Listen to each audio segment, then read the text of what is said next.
ce 4e épisode, nous allons parler de consommation responsable et éthique. Commençons dans le Jura avec une marque française centenaire, Henri Julien. Donc la marque a été créée en 1921 par monsieur Henri Julien, la société d'ailleurs porte encore son nom. Il était représentant en lunettes, donc il vendait des lunettes, des lunettes pour d'autres entreprises. Et à l'époque, ce qu'il voulait, c'est réaliser la lunette la plus haut de gamme française du moment. Donc il a décidé de créer sa propre entreprise et c'est lui qui est parti avec cette forte volonté de faire quelque chose d'extrêmement haut de gamme, de développer une technique qui à l'époque existait dans d'autres métiers, donc le fameux double et or. Dans les années 80, Henri Julien faisait des montures qui étaient codées 1980. Vous voyez, ça c'est un très bon exemple d'une pilote. Si vous la regardez comme ça, elle n'aurait absolument pas dépareillé dans la série Magnum ou Dallas ou toutes ces grandes séries des années 80. C'était les montures qui étaient portées par les traders à New York. Et c'est assez marrant parce que cette monture, ce genre de monture, cette forme, ces volumes, c'est quelque chose qu'on est en train de nous demander beaucoup en ce moment. Une lunette, Henri Julien, c'est 279 opérations manuelles. Étape de fabrication, les matériaux étaient nobles, c'était pas quelque chose fait pour durer une année et qu'on rachète une collection l'année d'après, c'était fait pour durer toute une vie. Chez nous, on ne parle pas d'industrie, on parle d'artisanat, on ne parle pas d'usine, on parle de manufacture, on ne parle pas de productivité, on parle de savoir-faire. Et quand on parle de qualité, on parle de qualité sur le temps, parce que j'insiste là-dessus, le temps chez Henri Julien, c'est une valeur qui nous obsède, parce qu'il faut qu'à chaque fois qu'on sorte une lunette, on se dise, dans 20 ans, ça doit être la même, elle doit être aussi belle, aussi résistante. Dans la réalité, on appelle ça l'obsolescence programmée. Dans le prêt-à-porter, on appelle ça la mode jetable. La lunette suit la même courbe, mais la maison Henri Julien reste attachée à fabriquer des lunettes qui durent dans le temps. Pour revenir sur la fabrication, on part d'un lingot, donc on part d'or, donc encore une fois on est dans des métaux très très précieux. On fait ce qu'on appelle un emboutissage, et donc pour lier l'or aux matières qu'on utilise. Et ensuite on va avoir un fil. Donc là, je vous le présente dans sa première taille, et à partir de cette pièce, on va continuer à travailler cette matière pour l'affiner de plus en plus et faire ce qu'on appelle le cercle de la lunette, c'est-à-dire ce qui est autour du verre, ou des branches, donc les côtés de la lunette. Et cette matière, qui est donc ce fameux doublé or laminé, vous avez compris que laminé parce qu'il y a une lamination, c'est le cœur de notre métier. Et pour les lunettes reconditionnées ?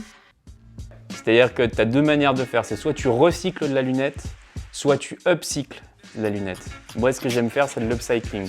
Donc, c'est-à-dire qu'on prend la lunette, on lui redonne vie, mais avec une modification qui la rend peut-être même des fois plus intéressante que ce qu'elle avait été. Et après, tu peux avoir des gens qui ont qui ont bloqué sur un film. Pas longtemps. Mec, il a vu la Tommy Shelby, il dit je veux ça, je veux la même, il avait la même coupe de cheveux, tout, que l'acteur. Il dit je veux la même, je veux être raccord parfaitement. Et bah, alors là tu digues, tu t'inspires, tu vois, et puis là j'en ai trouvé une en plus c'était une anglaise la paire, et j'ai pu essayer de coller parfaitement à la demande d'origine. Et c'est vrai que le mec il ressemble à Tommy Shelby. Des fois je peux trouver des lunettes qui sont même pas ciblées, mais qui ont une forme qui est dingue. Et là, ouais, là, je dis, ça, c'est ça qu'il faut, c'est une super base de travail, peu importe si c'est marqué dessus, Cartier, Fred ou quoi. J'ai cette paire, maintenant c'est à moi de faire en sorte que cette paire, elle soit aussi belle qu'une paire de Cartier. Et il y a aussi, malgré tout, malgré cette hype qu'il y a autour du vintage, j'ai aussi un désir pour la plupart de consommer mieux. Et ça c'est bien, même si c'est mainstream, c'est bien d'avoir un achat qui est quand même raisonné, souvent un achat chez un artisan du coin, un achat local, Et tu sens que les gens, ils ont envie de consommer mieux que d'acheter une paire de lunettes, une paire de Ray-Ban fabriquée à 1 million d'exemplaires que tout le monde a sur le pif. On part retrouver Dabble avec Brahim pour qu'il nous parle de son amour pour le vintage et qu'il nous présente une partie de sa collection de lunettes.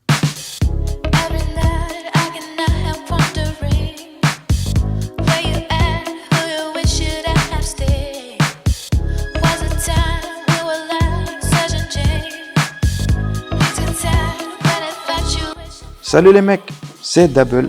C'est important de se démarquer de ce qui se fait aujourd'hui. Enfin, pour moi qui fais de la funk, je vais pas m'habiller avec, tu vois, ils mettent des grills, enfin, tu vois. Je trouve pas la cohérence. Je pourrais jouer ce jeu-là, mais je trouve que j'ai envie d'apporter quelque chose de différent. Ouais, c'est principalement que des pièces rétro.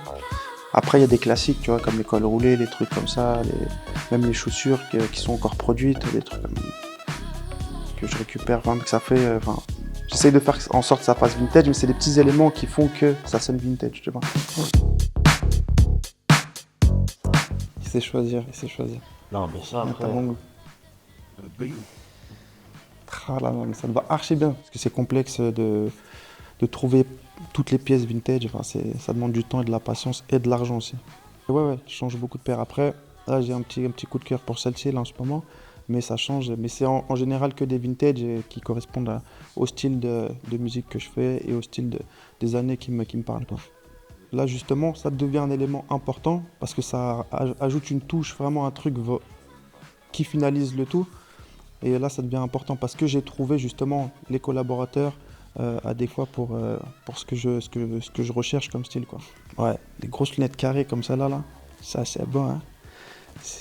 Après, il y a des formats aviateurs, enfin, tout ce qui est un peu 80s, 70, vraiment le cliché un peu, c'est pas mal, tu vois. Après, j'aime les trucs un peu plus raffinés, tu vois, comme celles-ci, je trouve qu'elles sont un peu plus raffinées, elles font d'époque, mais c'est pas le truc, le cliché direct, quoi. C'est un peu plus fin, c'est un peu plus Chirac, un peu plus, tu vois, les trucs un peu portés, quoi, plus soignés. Je sais qu'une paire de lunettes, t'as une vision de ta paire de lunettes qui change et qui évolue, je serais pas... C'est particulier. En fait, elle te donne une force. Je te jure, il y a des paires, elle te donne une patate en plus. Tu mets une petite casquette, une paire, une petite veste, tu deviens invincible. Je suis sûr, elle va bien t'aller en plus. Hein. Ah là là là là. Oh. Ça va, je vous dérange pas trop? Et ça ferait un peu... 80s direct. En plus, tu vois, de porter une monture, juste une monture avec des verres sans correction, tu vois. À l'époque, j'aurais pas pu. Maintenant, juste pour la monture, juste pour, tu vois, pour compléter un truc, je le fais, tu vois. Et les gens me disent, mais il n'y a pas de correction, c'est pour le style. Ouais, parce qu'elle est jolie, tu vois. C'est de la qualité qui se perd, en fait. On pourra pas citer. Une belle petite veste en jean. C'est ça, exactement. Avec un... Ouais. Habillé en bleu, ou, tu vois, direct. Ouais. Ah, beau gosse. Mais ouais. ça fait direct, baron de la drogue, hein, je sais pas. Tu vois, des éléments de bonne qualité resteront. C'est pour ça que j'ai que des vieilles machines, parce qu'elles resteront beaucoup plus longtemps, même pour les voitures. J'ai une vieille voiture, elle enterre toutes les voitures. Là, je sais que j'ai acheté une voiture plus récente aussi. Voilà, dans 10 ans, elle est morte. Je sais que ma voiture des années 70, elle sera toujours là, elle va enterrer toutes les générations. Enfin bref, ce que je veux dire par là, voilà, c'est l'obsolescence programmée, on connaît tout ça. Et voilà, le vintage, ça fait aussi partie de ça, c'est de la qualité. Alors, j'ai pas toujours porté des lunettes vintage, parce que j'avais pas l'occasion de pouvoir en trouver facilement. Du moins, en fait, tu peux tomber facilement sur plein de lunettes vintage, mais t'as jamais vraiment la paire qui te parle. Puis après, bon, il y a le verre, il y a plein de paramètres, elles n'étaient pas forcément en bon état. Tout ça, donc j'ai pas souvent porté des lunettes vintage, mais récemment, donc, en rencontrant les gars d'Onview, eux, ils restaurent des paires de lunettes ou ils arrivent à avoir des stocks de paires de lunettes vintage de qualité avec des verres, tu peux choisir tes verres et tout. Ça, c'est vraiment un petit plus qui fait que t'es vraiment vintage, quoi. Onview, ils sont pas encore fat, tu vois, mais franchement, je leur dis Onview, à chaque fois, je balance les noms, mais là, franchement, à chaque fois, parce que les paires sont pas forcément communes, tu vois, c'est pas des paires simples à trouver, donc les gens sont intéressés, ils ont envie d'avoir leur paire Onview, je pense. Je trouve mes paires principalement chez Onview, les gars. On fait un gros big up Dabble que vous avez sûrement vu avant, vous verrez après, ça dépend où ce sera placé. Onview, comment ça a vu le jour? Il faut savoir que ça a commencé avec mes associés qui ont vu 20 lunettes qui traînaient au fond d'un magasin et qui se sont demandé pourquoi ces paires partent pas. Il faut savoir qu'après 3 ans, les opticiens rangent généralement leur stock, chez nous en Belgique en tout cas, je ne sais pas comment c'est en France. Ils laissent leur stock de côté parce qu'ils n'ont pas les pièces de rechange. Du coup, c'est dommage en fait de laisser des paires qui ont une histoire, qui ont un design intéressant et qui sont faits à la main. Donc en termes de détail, tu as un produit beaucoup plus abouti. C'est vraiment dommage d'abandonner ça pour un produit qui est plus artificiel, qui a moins d'histoire. Pas pour dénigrer les lunettes modernes, mais vraiment pour mettre en avant plutôt le vintage. C'est tellement dommage de voir des gens en Balenciaga, la tête aux pieds, tu sais, une bête paire de lunettes, tu vois, ça n'a pas de sens. T'as envie de dire, frère, t'as terminé ton drip, tu vois, fini là, il te manque l'accessoire principal, tu vois. Et après, c'est cool parce qu'on prend les énergies d'un peu tous les arts, parce que tu sais, pour moi, l'optique, c'est un art aussi, tu vois. Nous, il faut savoir que pour avoir nos lunettes, il y a plusieurs manières.